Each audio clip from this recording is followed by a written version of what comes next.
Hello everyone. कुछ दिनों से हम क्लास नहीं ले पा रहे थे, इसके लिए सॉरी। और आज से क्लास स्टार्ट हो गई है और रेगुलर आती रही हो, हमेशा आती रहेगी। और कुछ प्रॉब्लम हो गई थी इसलिए नहीं आ रही थी, ठीक है। तो चलिए आज हम फर्स्ट चैप्टर कर चुके हैं इसका, क्लास 6 का एनसीईआरटी का फर्स्ट चैप्टर कर चुके हैं। आज दूसरा चैप्टर को स्टार्ट करने जा रहे हैं। चलिए तो पढ़ना स्टार्ट करते हैं।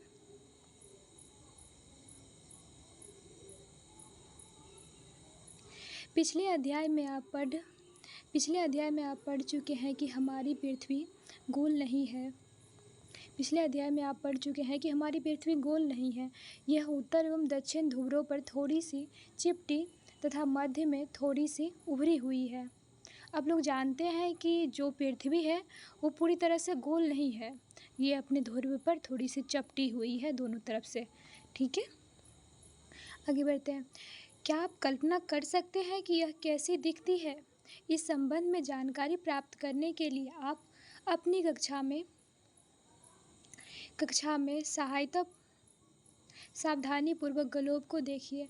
ग्लोब पृथ्वी का लघु रूप में से एक वास्तविक प्रतिरूप है। ग्लोब विभिन्न आकार एवं प्रकार के हो सकते हैं। बड़े ग्लोब जो आसानी से एक स्थान से दूसरे स्थान नहीं ले जाया जा सकता है। और दूसरा पॉकेट में रखने योग्य छोटा ग्लोब तथा गुब्बारे जैसा ग्लोब जिसे हवा भरी जा सकती है एवं आसानी से एक स्थान से दूसरे स्थान ले जाया जा सकता है। इस स्थिति ग्लोब नहीं किधर गया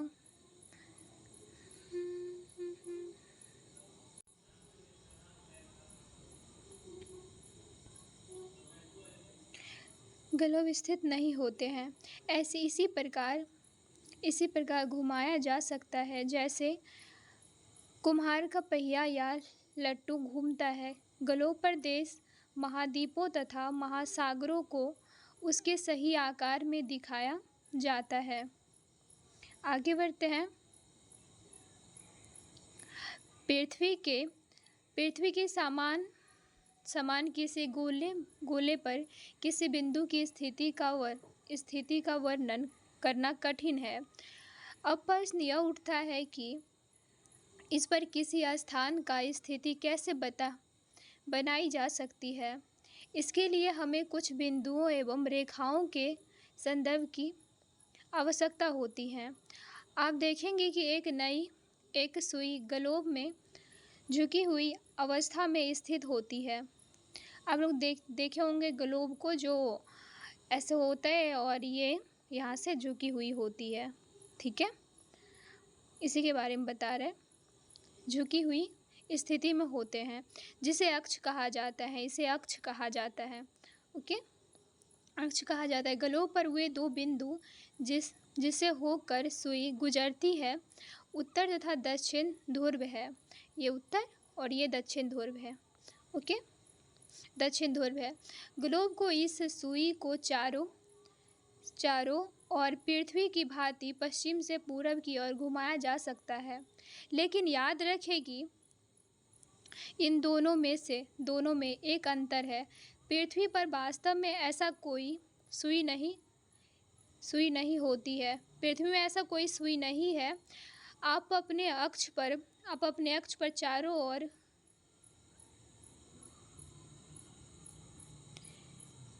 यह अपने अक्ष पर चारों ओर घूमती है, जो एक काल्पनिक रेखा है।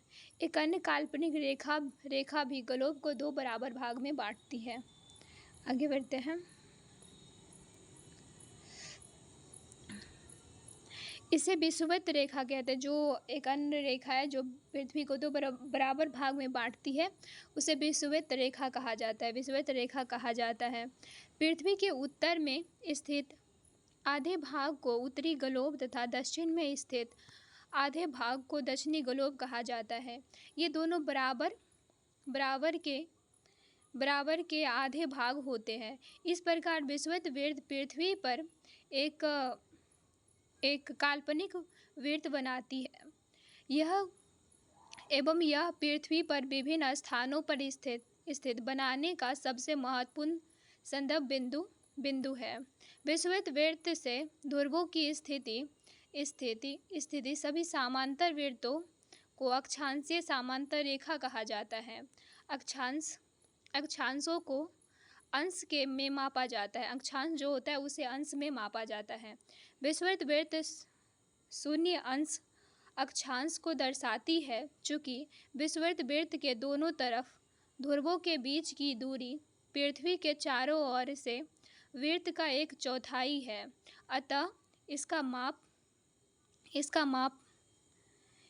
माप होगा 360 अंश, जो 1/4 यानी 90 अंश के प्रकार। इस प्रकार 90 अंश उत्तरी अक्षांश उत्तरी ध्रुव को दर्शाती हैं तथा 90 अंश दक्षिण अक्षांश दक्षिणी ध्रुव को दर्शाती है। अब लोग को समझ में आ रही हो तो लाइक कर दीजिएगा, ठीक है, और अपने दोस्तों के पास भी शेयर कर दीजिएगा। चलिए तो आगे पढ़ना शुरू करते हैं। इस प्रकार विषुवत वृत्त को उत्तर में सभी अक्षांश रेखाओं को उत्तरी अक्षांश कहा जाता है तथा विषुवत वृत्त की दक्षिण स्थित सभी समांतर रेखा को दक्षिणी अक्षांश भी कहा जाता है। इसी प्रकार प्रत्येक अक्षांश के मान के साथ उसकी दिशा यानी उत्तर या दक्षिण को लिखा जाता है। समानतः इसे उ या द अक्षर से व्यक्त किया जाता है। उत्तर को उ से इंडिकेट किया जाता है और दक्षिण को द से, ठीक है, व्यक्त किया जाता है। उदाहरण के लिए महाराष्ट्र में चंद्रपुर का ब्राज़ील, दक्षिण अमेरिका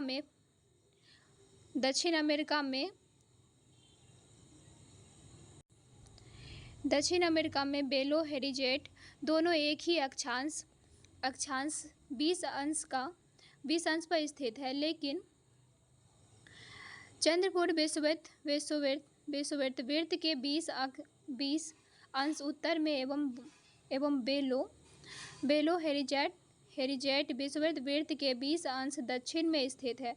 इसलिए हम कह सकते हैं कि चंद्रपुर 20 डिग्री मतलब उत्तर अक्षांश पर तथा बेलो हेरिजेट 20 डिग्री दक्षिण अक्षांश पर स्थित है। 10 डिग्री अक्षांश पर स्थित है। 2.2 में स्पष्ट है कि जैसे जैसे हम विषुवत वृत्त से दूर जाते हैं अक्षांश का आकार घटता जाता है। और जानते हैं कि मतलब इस 2.2 में ये है कि जो जैसे जैसे हम विषुवत वृत्त से दूर जाते हैं अक्षांशों का आकार घटता जाता है।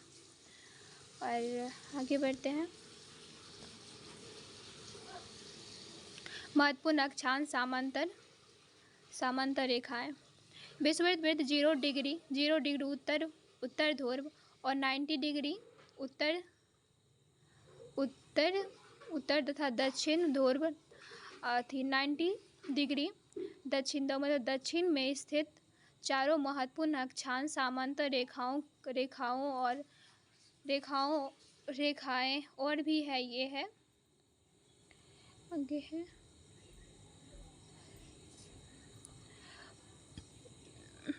पहला उत्तर ग्लोब में कर्क रेखा 23x1/2 डिग्री उत्तर।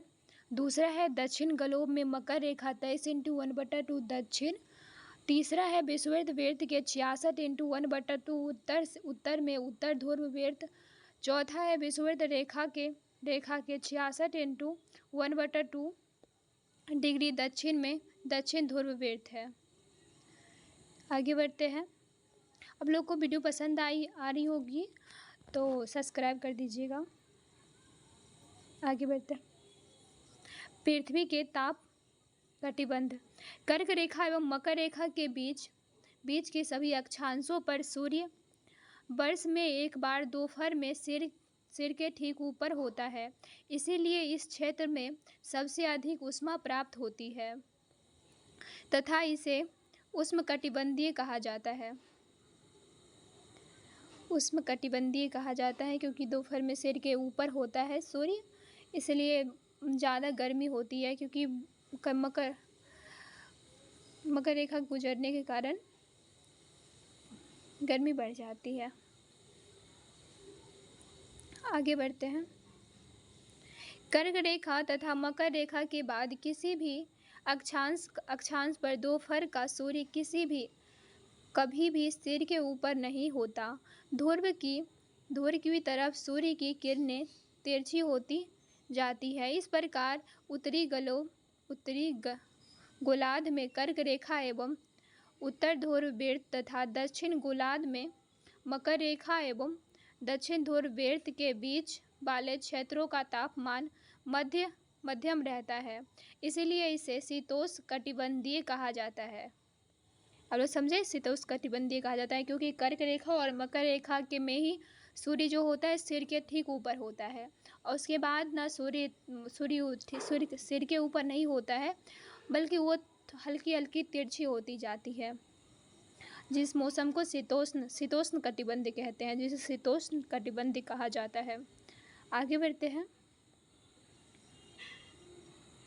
उत्तरी गोलार्ध में उत्तरी ध्रुववृत्त एवं उत्तरी ध्रुववृत्त तथा दक्षिणी गोलार्ध में दक्षिणी ध्रुववृत्त एवं दक्षिणी ध्रुववृत्त के बीच में ठंड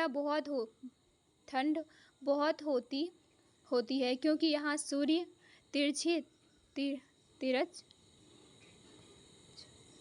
क्षितिज से ज़्यादा ऊपर नहीं आ पाता, इसीलिए ये शीतकटिबंधीय कहा जाता है। जब सूर्य सिर के ऊपर नहीं रहता है और जब यह पूरा क्षितिज हो जाता है तो ठंडी का मौसम आ जाता है, जिसे शीतकटिबंधीय कहा जाता है। आई होप कि आप लोगों को वीडियो पसंद आ रही होगी कि बहुत ज़्यादा गर्मी है, तो पसीना पसीना हो गया है।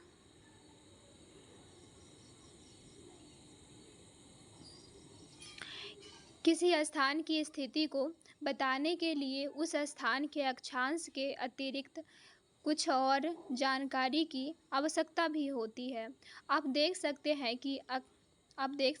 कि प्रशांत महासागर में स्थित टेगा द्वीप एवं हिंद महासागर में स्थित मॉरिशस द्वीप एक ही अक्षांश 20°00 दक्षिण पर स्थित है। इसकी सही स्थिति जानने के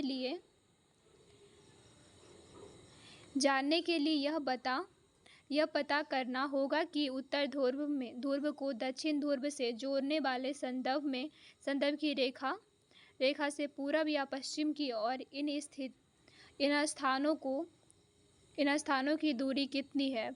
इस संदर्भ में रेखाओं को देशांतरयामोत्तर कहते हैं। देशांतरयामोत्तर कहते हैं, ठीक है। एक मिनट।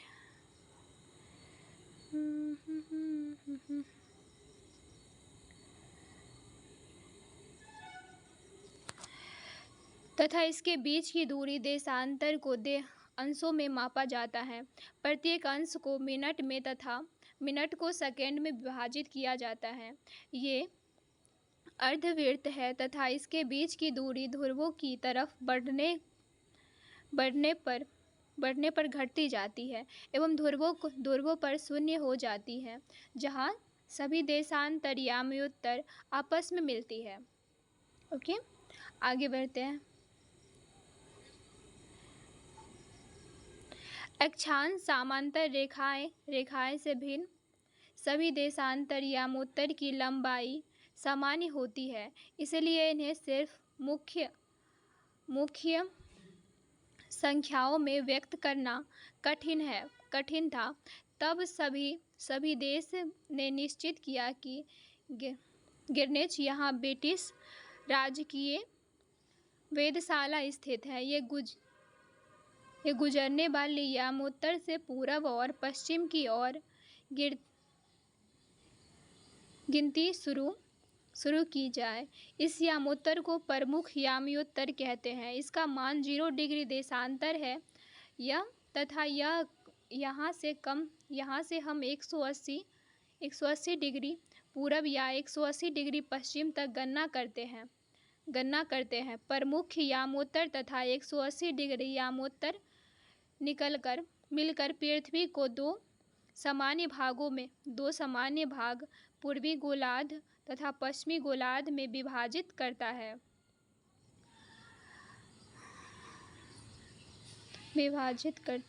किधर गया?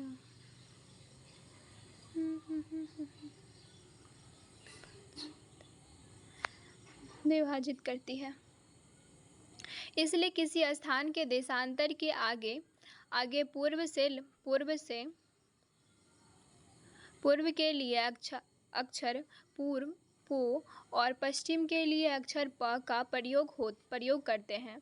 यह जानना रोचक होगा कि 180 डिग्री पूरब और 180 डिग्री पश्चिम यामोत्तर एक ही रेखा पर स्थित अब ग्लोब का अक्षांश समांतर रेखाएं एवं देशांतर यामोत्तर के द्वारा बनी डिग को देखो। अगर आपको किसी स्थान के अक्षांश एवं देशांतर की सही जानकारी हो तो ग्लोब पर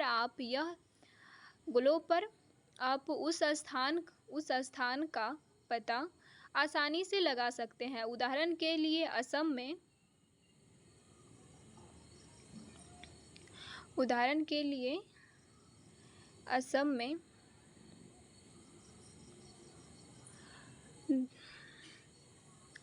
ध्रुवीय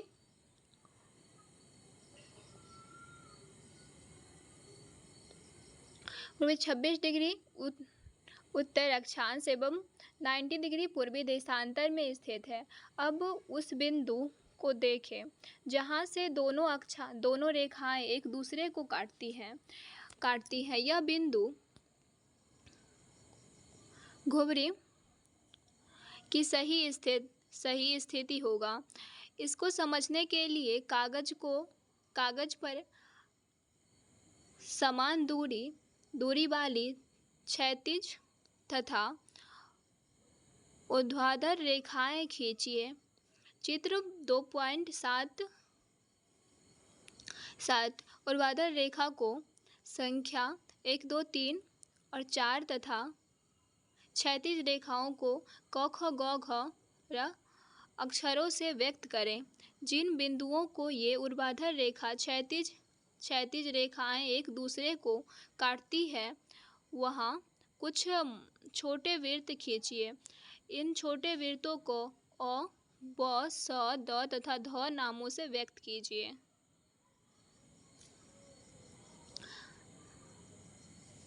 मान लीजिए कि ऊर्ध्वाधर रेखा पूर्व देशांतर एवं क्षैतिज रेखाएं उत्तर देशांतर को व्यक्त करती है। मुझे तो नहीं लग रहा किसी को समझ में आ रहा होगा, फिर भी बस मैं कोशिश कर रही हूँ बस समझाने की।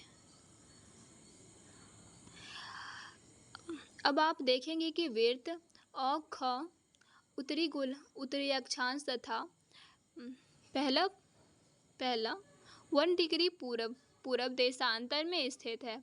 अन्य वृत्तों की स्थिति ज्ञात करें। अभी तो बहुत सारा है। हो गया।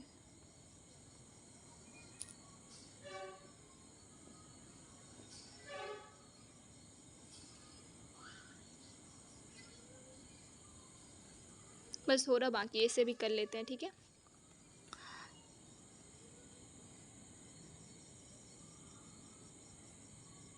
क्या हो जा रहा है? देशांतर और समय को मापने का सबसे अच्छा साधन पृथ्वी, चंद्रमा एवं ग्रहों की गति है। सूर्योदय एवं सूर्यास्त प्रतिदिन होता है, अतः स्वाभाविक ही है कि यह पूरे विश्व में समय निर्धारण का सबसे अच्छा साधन है। हम लोग जानते हैं कि सूर्यास्त और सूर्योदय तो हर जगह होता है और प्रतिदिन होता है, और यह विश्व में समय का निर्धारण का एक अच्छा साधन है जिससे समय का पता चलता है। स्थानीय समय का अनुमान द्वारा बनाई जा सूर्य के द्वारा बनाई जाने वाली परछाई से लगाई जा सकती है। दोपहर में सबसे छोटी एवं सूर्यास्त तक सूर्योदय तथा सूर्यास्त के समय सबसे लंबा होता है। गिरविच पर स्थित प्रमुख यामोत्तर पर सूर्य जिस समय आकाश के सबसे ऊंचे बिंदु पर होगा, उस समय यामोत्तर पर स्थित सभी स्थान पर दोपहर होगी। चूंकि पृथ्वी पश्चिम से पूरब की ओर चक्कर लगाती है, अतः यह स्थान जो गिरविच के पूर्व में है, उसका समय गिरविच समय के आगे होगा तथा जो पश्चिम में है, उसका समय पीछे होगा। समय में अंतर की दर की गणना निम्नलिखित विधि से की जा सकती है।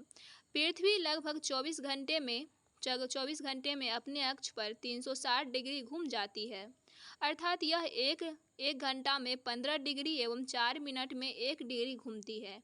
इस प्रकार जब गिरविच में दोपहर के 12 बजते हैं, अतः गिरविच से 15 डिग्री पूरब में समय होगा 15 गुने 4 बराबर कितना होता है 60 मिनट, अर्थात गिरविच के समय से 1 घंटा आगे, अर्थात यहाँ दोपहर के 1 बजा होगा। लेकिन गिरविच से 15 डिग्री पश्चिम का समय गिरविच समय के 1 घंटे पीछे होगा, यानी सुबह के 11 बजे होंगे।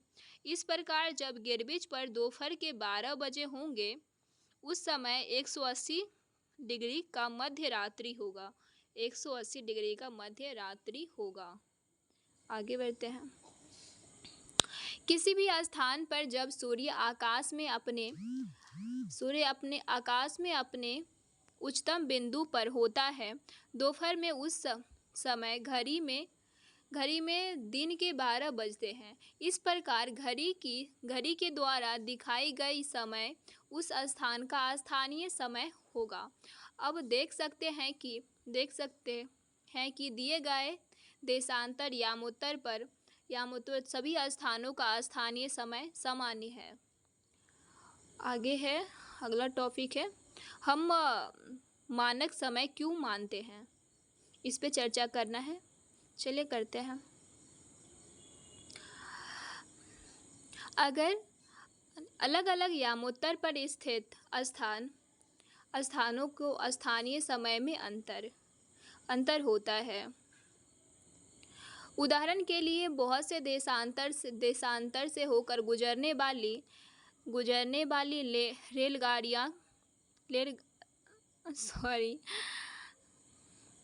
रेलगाड़ियों के लिए समय सारणी तैयार करना कठिन होगा। भारत में गुजरात के द्वारका तथा असम के डिब्रूगंज के स्थानीय समय में लगभग 1 घंटे 45 मिनट का अंतर होगा। इसलिए यह आवश्यक है कि देश के मध्य भाग से होकर गुजरने वाले किसी भी यामोत्तर की स्थिति समय को देश का मानक समय माना जाए। यह यामोत्तर रेखा के स्थानीय समय को पूरे देश की मानक समय माना जाता है। भारत में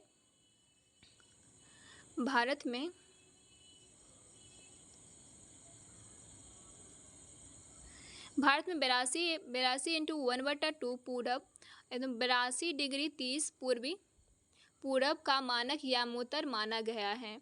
इस यामोत्तर को स्थानीय समय को पूरे देश का मानक समय माना जाता है। इसे भारतीय मानक समय के नाम से भी जाना जाता है।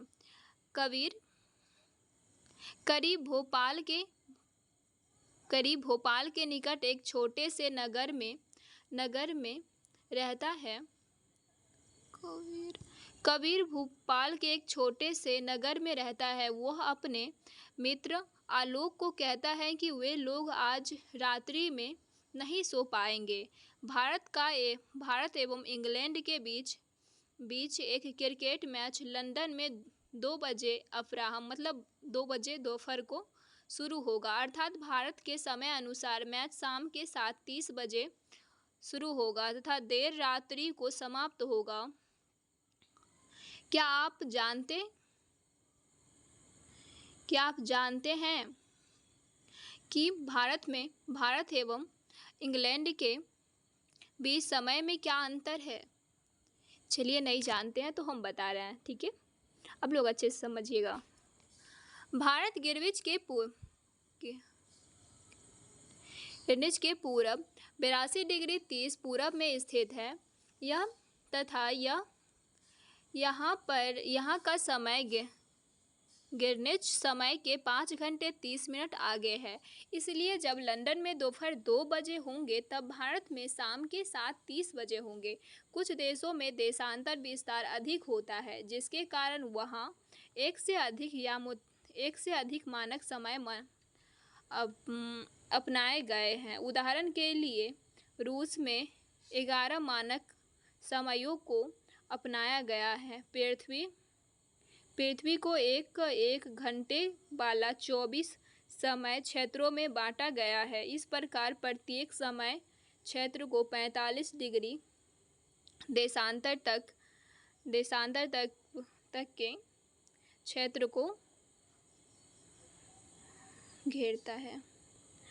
आज का तो ये क्या बोलते हैं, दूसरा चैप्टर कंप्लीट हो चुका है। इसका क्वेश्चन आंसर भी जल्दी करवाएंगे, ठीक है।